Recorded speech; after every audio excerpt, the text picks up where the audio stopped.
Hi. So I apologize ahead of time for the lighting in this video because I am kind of sorting through some blueberries right now that I picked. I mean, I'm almost done anyway. This is how many that's what I sorted through already. So anyway, I wanted to make a video about my relationship with drugs throughout my life. Because someone asked me the question, ew, look at this. Do you see that? Little snaily. That's why you sort through your berries. Well, one reason. Anyway. So someone asked me a question. I just made an OkCupid profile again. And I started messaging someone and they asked me the question of, well, they didn't ask me. What did I say? I don't even know. It was something about like, oh, you do drugs? And because it says on my thing, like, I'm a Christian. And a lot of Christians don't do drugs. So I was explaining it. So here is a whole explanation about basically what I was talking about. So I started smoking pot when I was 8 years old. And that was with my father. See, here's another thing, just side note. My grandmother said not to rinse these off, but like literally this just had a snail on it. Like, I know you can't see it on here, but I know that there's snail juice on here. I feel like I need to rinse them off. Plus, I dropped another container already on the floor, and I swept it up, and that's so disgusting. Like, they really should be rinsed off. You know what I mean? Oh, here's another snail. Are you kidding me? Why is this happening? Or is this the same one? I don't know. No, it's not the same one. There's like little baby snails everywhere. Ew. Snail juice berry. See the little guy? I can't really see that very well. This is great content. Okay, no, it's not. That's not true. Yeah, so I started smoking weed when I was 8 with my father. And my mom found out, and she lost her shit. Which makes sense now as an adult, because who wants their 8-year-old coming home and wanting to get high, right? And so I also had a lot of other, like, fucked up trauma kind of stuff happen in my life.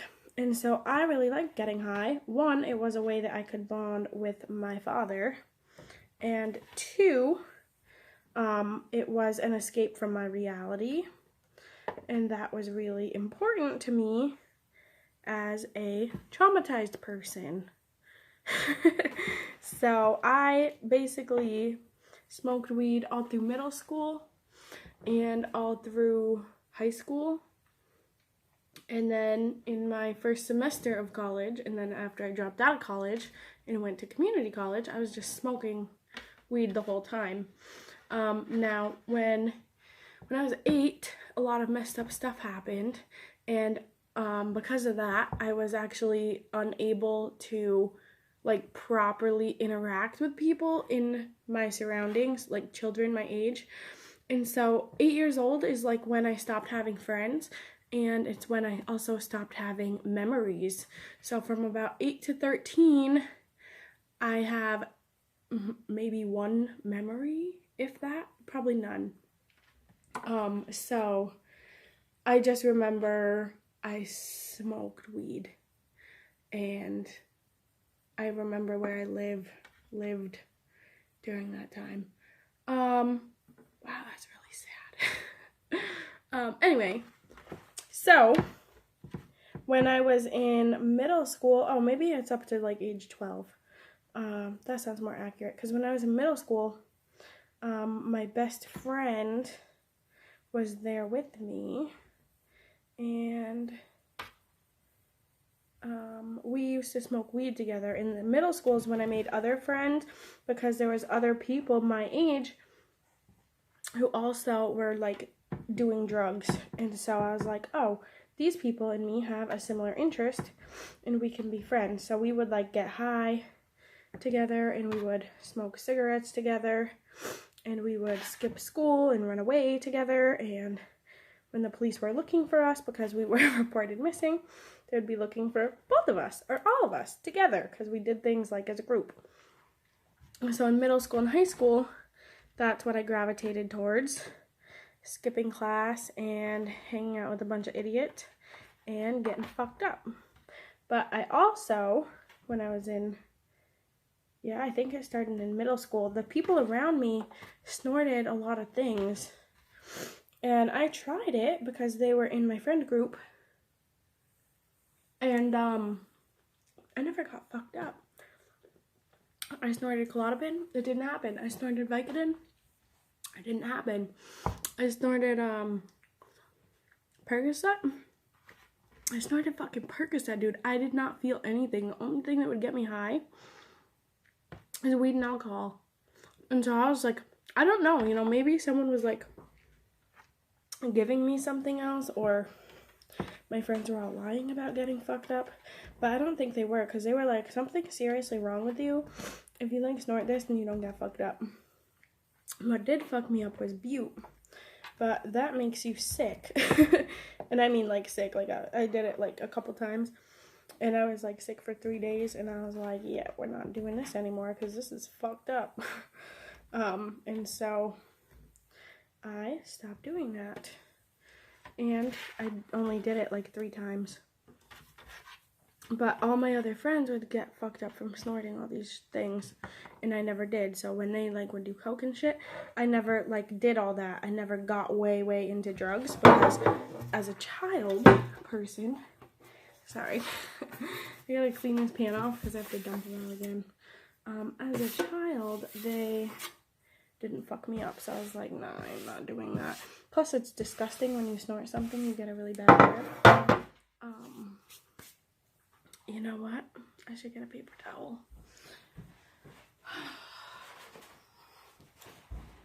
Hey, we're almost done with this project. It's exciting. I don't know what time it is. It's probably like 9 o'clock-ish. So anyway, I never got messed up from snorting things, and all the people around me definitely did, and they like to do it. But that, I think, is what kept me from getting way into drugs. Because I was like, I was good with just weed and alcohol. That was fine.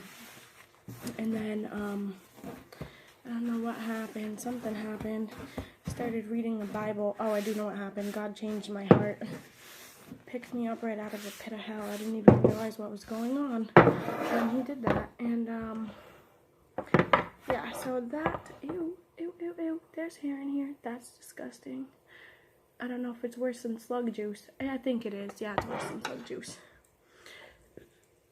Look at all these berries.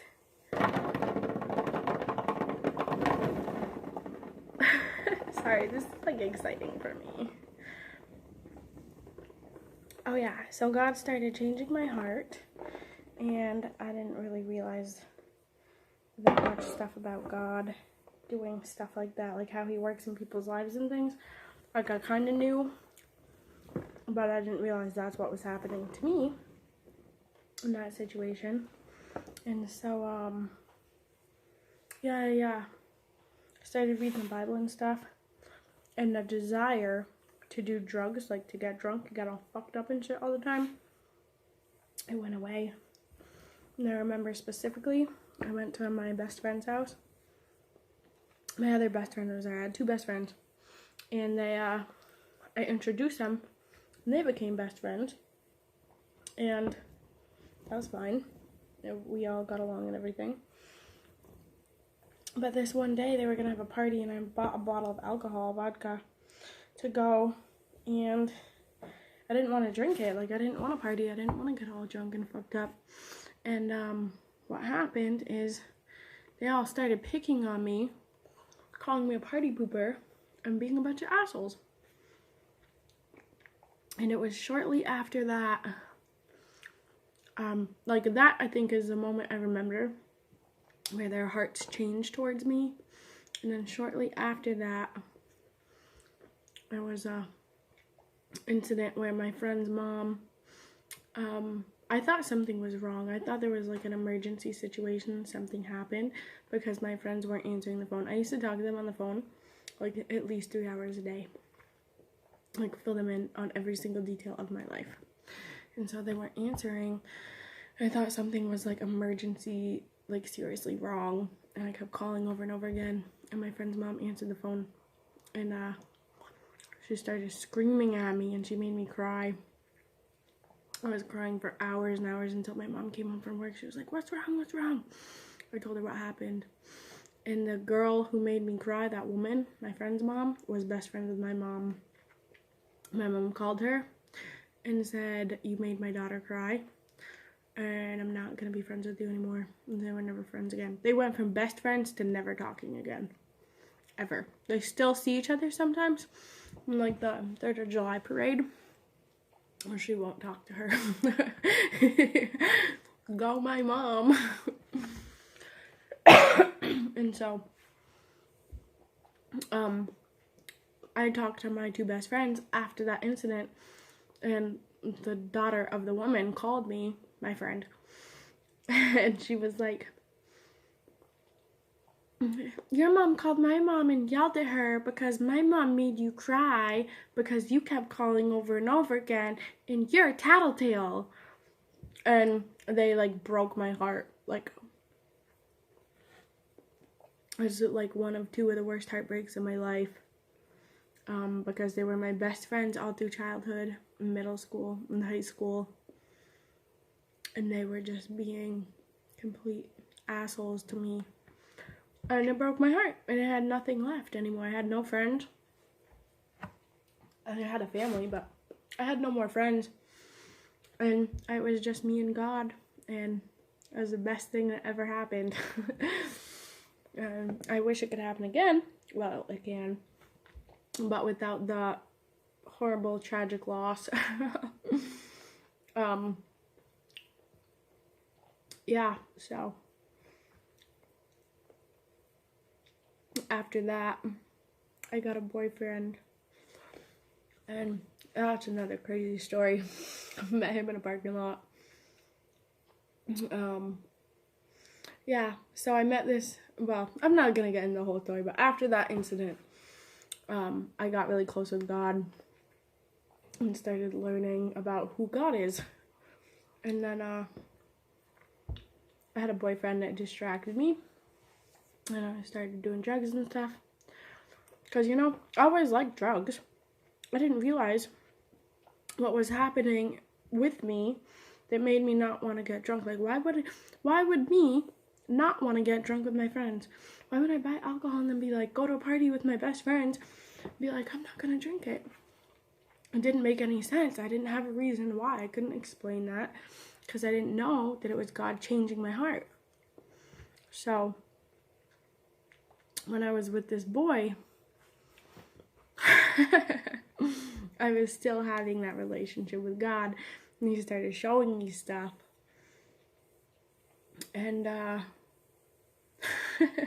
yeah, I kept growing in him, but I kept getting a lot of conviction about what I was doing, with doing drugs, hanging out with the wrong people, fornication, especially fornication.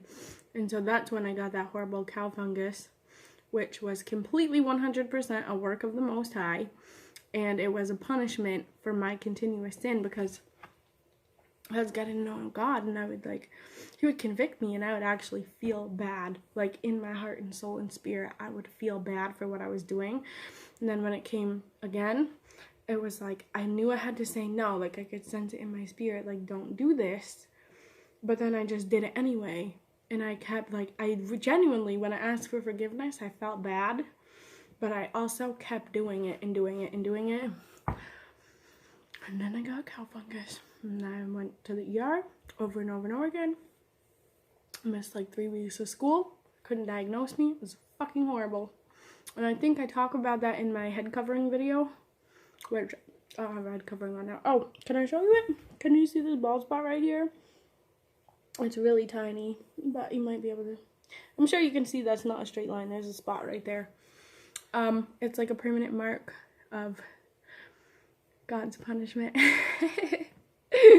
So I'm really happy I had that experience. It was horrible, but it was really good for me to learn that and to know that about my Father in heaven. Because discipline is for your beloved children. I wonder how many blueberries I've eaten. Yeah, so that happened. And then we broke up. And then, oh my goodness, the whole point of this video was for me to talk about drugs. Okay, so yeah, after that, I pretty much stopped doing drugs. Oh wait, no. I went back into it again later. I got a job at a place that I can't say where it is. But it was like I was in the best place with my relationship with God. Right? I woke up every morning with him on my mind, and I praised him. It was before I had a car, so I used to walk up and down a hill to get to work every day. And I would take the bus to school and stuff in college after I dropped out. And it was magnificent. I would pray and praise and worship and be in the presence of the Most High God all day long. And I read this amazing book called The Bondage Breaker when I was in Sunday school. And it said to submit every thought before Christ. And I started doing it, and it was hard. But I really wanted to do it. And change my life so much for the better. And I got a really closer relationship with God. And then I was at work one day, and he wanted me to talk to someone. And I freaked out, because that was the first time that ever happened. I was in my early 20s. And, yeah, I freaked out. And I didn't want to talk to him, and I said, okay, God, give me the words to say. And give me the strength that I need, like whatever I need in this situation, I need you to give it to me so that I can do what you want me to do. And as a God, because I could not talk to him. I was like scared, petrified, nervous, and I kept telling myself the spirit of fear is not of the Lord. Like trying to make it go away. Because I didn't know. I was like, God, what do you want me to say? And then I'd be like, I need to talk to him, and I'd like freeze, like, I don't want to talk to him. So I said, okay, God, like, finally, like, I don't even know how long this went on for, but it felt like torture. It felt like a long time. It was finally towards the end of it. I was like, okay, God, I know you want me to talk to him, but if you really want me to talk to him, since I'm having such a hard time, can you please just, like, come make him say something to me or something? Because I don't know what to say. Just give me the words to say. I don't know what to do. Except I did know what to do. And so I'm like in the men's locker room, mopping the floor. This guy comes up to me and is like, I don't know, I think he said hi. And I was just like, I need to talk to you and I really don't want to. And he was like, what? So after that incident, I started dating him, which was not God's will. And then, in fact, it was completely stupid. And, yeah, so that happened, and then that, like, all my bad choices and stuff was really not God's will, and walking in disobedience, does not help you have a closer relationship with God. So I really fucked it up again. My whole life went downhill. I started making horrible decisions. Every Christian person in my family warned me, not in my family, in my life.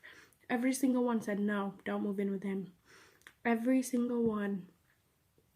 And I just ignored them. Stopped listening to them. I stopped talking to them. Cut them off because I didn't want to hear it. Even though it was the truth. And so I moved in with him. It was a really bad situation. He was a drug addict. And so when I was with him, I did a little bit of drugs, mostly just a little bit of coke. But then I stopped doing that. I think I've only done it one time since I went to that doctor visit. I told my doctor about my casual drug use, and she said, you can get STDs from doing cocaine. And I said, oh, I didn't know that. Thanks for telling me. And then she explained the reason why. Because people break it up and shit, bag it up without gloves. And so they have microscopic cuts under their fingernails. And it gets their diseased blood into the drugs. And so whether you snort it or not, whether you share your little snorty things with other people or not, you can get diseases from it. And so that scared me straight, pretty much. What was that noise? I don't think it was a cat because Clint's outside.